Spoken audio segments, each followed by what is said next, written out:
Hi, I'm John, this is my mess.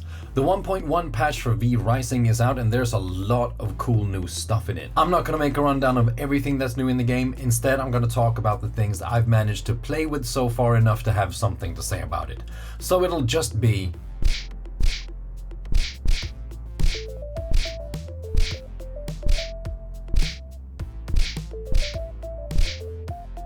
Why not start with the big one, the new biome Oakveil, a corrupted forest with new enemies, bosses, resources and a new blood type, corrupted. First of all, it looks great. The forest is beautiful and deadly. There's a lot of verticality to the design. I found myself riding and seeing a camp of enemies below that I can ride or jump down to on more than one occasions.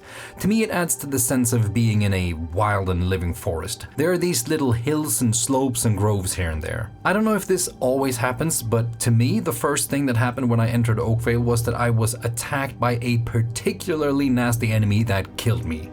Maybe it's just bad luck, or it was the game's way of saying, "Welcome to Oakveil, punk."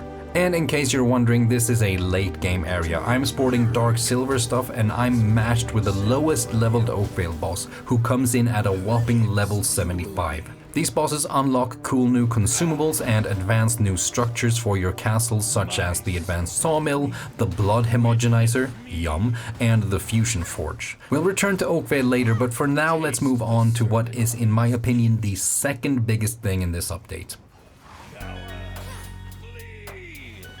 So there are three new weapons, the claws, the twin blade and the throwing daggers. And in my opinion, they're all great. I'll go over each one of them shortly, but before I'd like to just mention how much I love that each of these new weapons have some sort of mobility tied to their abilities. In the beginning, there wasn't a lot of mobility in the weapon abilities. Then the whip and the pistols gave us a bit more, and coincidentally, they are my favorites of the weapons they've added after the launch of Early Access. There is something about attacking and moving that just adds a layer of panache to the fighting. I haven't played enough with these new weapons to tell you if they're objectively better than other weapons, but I am having so much fun playing around with them that I'll probably stick to them for a long time. All of these weapons start off as iron weapons and are unlocked by killing V-Blood bosses. The Twin Blade is required by defeating the brand new Dunley boss, Gaius the Cursed Champion. To begin with, each primary attack hits twice, which is nice. Another little detail is that it deals extra damage to vegetation, which should come in handy in Oakveil. The Q tosses the Twin Blade to a target location. While it's there, you can recast the Q to dash towards it and have the blade back. If you don't recast it, the Twin Blade will return to you, spinning and damaging enemies while it does. Very good. The E makes you lunge forward, strike straight ahead, and throw enemies you hit up in the air and have them land behind you.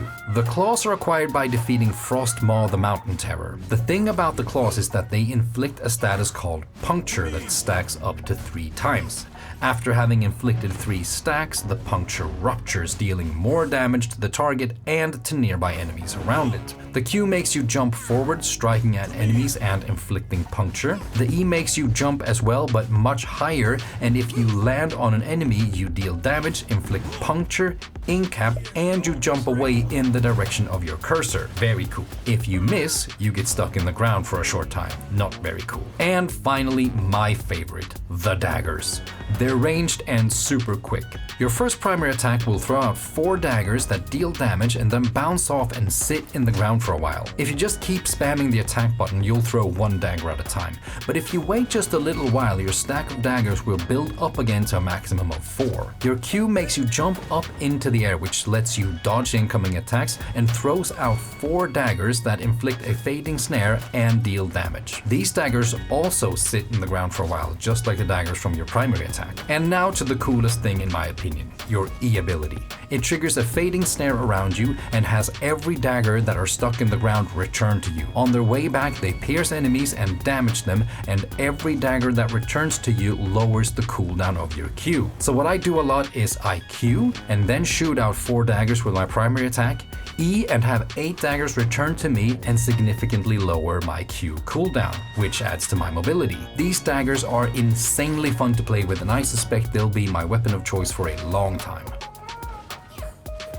Not only are there new weapons, there are also new spells. 7 to be exact. You guessed it, one for every spell school. I haven't made myself very familiar with all of them. I've tried them, but the ones I've ended up using the most are the Carrion Swarm, Curse, and Lightning Tendrils. The Carrion Swarm shoots out 4 piercing blood bats towards a location, all arching a bit outward before ending up at the same spot, meaning you can have multiple bats hit one target at the end, or you can position yourself so that the spread in the middle lets you hit multiple enemies. Each target that gets hit has leech on them, meaning that hitting them then heals you. So it's a good way to give yourself some extra sustain. The curse is also pretty cool.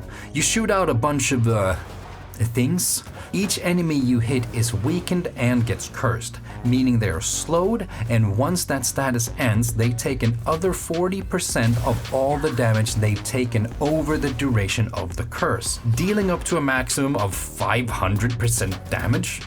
I don't really know what that means or how those 40% of the damage you deal becomes 500% of what, but it sure sounds much. And the Lightning Tendrils is basically just a lightning machine gun that inflicts static. Way more simple than the others, and of course the one stupid John has used the most by far. There is one huge quality of life upgrade that I think will make returning to the game feel a lot easier, and that is the treasury floor. If you have a room with treasury flooring and containers with all your materials and resources in there, you can build stuff from the build menu without having the required resources in your inventory. The time spent running back and forth gathering stuff from your chests and shelves is reduced by, oh my god, so much. Another nice little quality of life thing is that we can build stables. Stables are unlocked by killing Sir Irvin the Gallant Cavalier, another new boss in Dunley. And if you put your horse in a stable, they're constantly fed and gets a boost to their attributes, meaning you won't always come back to a dead horse every time you log in because you forgot to feed them enough plant fiber. So the alchemy table has been given more reasons to exist, which is nice. One of them is the elixirs. They're potions we can brew that give us a certain buff. The buff lasts for 60 minutes, persisting through death. If you drink an elixir while already having one active, the old elixir buff is replaced with a new one. Very similar to the resistance potions we've had before. Each elixir is acquired by defeating different V-Blood bosses and require different resources to brew. The weapon coatings are consumables that you apply to your weapons that give you buffs. They also last for an hour, persist through deaths. However, they do not cancel out the effect of your elixirs, so you can have both an elixir and a weapon coating active at the same time. You acquire the ability to make coatings by killing Stavros the Carver in Oakveil. So this is a late game thing, while some elixirs are made available to us a lot earlier. And unlike elixirs, every different coating is made with the same ingredients, the corrupted flowers and the venom sap. Which means you'll need to go flower picking in Oakveil and construct the advanced sawmill that will give you planks and the venom sap when you refine corrupted oak. The advanced sawmill is also acquired by defeating Stavros, so once you're ready for Oakveil, he should be your top priority. Especially since these coatings are pretty damn good. There's a coating for each spell school, and they basically add that school's effect, such as leech, static, ignite, and so on, to your primary attack. Let's say, for example, you like the ignite and the chaos blast it brings, but you need to shoot sanguine coils for HP instead of your chaos volley. Well, now you can coat your weapon in a chaos coating, and you have both. The way I've used coatings so far, however, is to just coat my weapon with the same kind of coating as the spells I go with. For example, I've found that an all lightning build with a lightning coating is really good against large groups of enemies. With the lightning coating,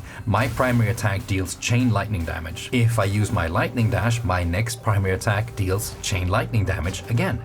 If I use my lightning counter, I get the 3 lightning orbs that damage multiple enemies around me. And after a 12-second cooldown, the on-hit effect on my primary attack from my weapon coating is active again. There's almost a constant output of different lightning things that deal damage to multiple enemies around me. That combined with my daggers flying everywhere makes it feel like there's no amount of enemies that can outnumber me. I don't know if this is the best build in the game. Most definitely isn't. I don't even know if it's a good one, but it is so much fun, and that's what I go for. Like I said in the beginning, this isn't even all of the new stuff in the 1.1 patch to V Rising, so now is a great time to dive back into the game and explore all the new wonders that the Invaders of Oakveil brings. Thanks for watching.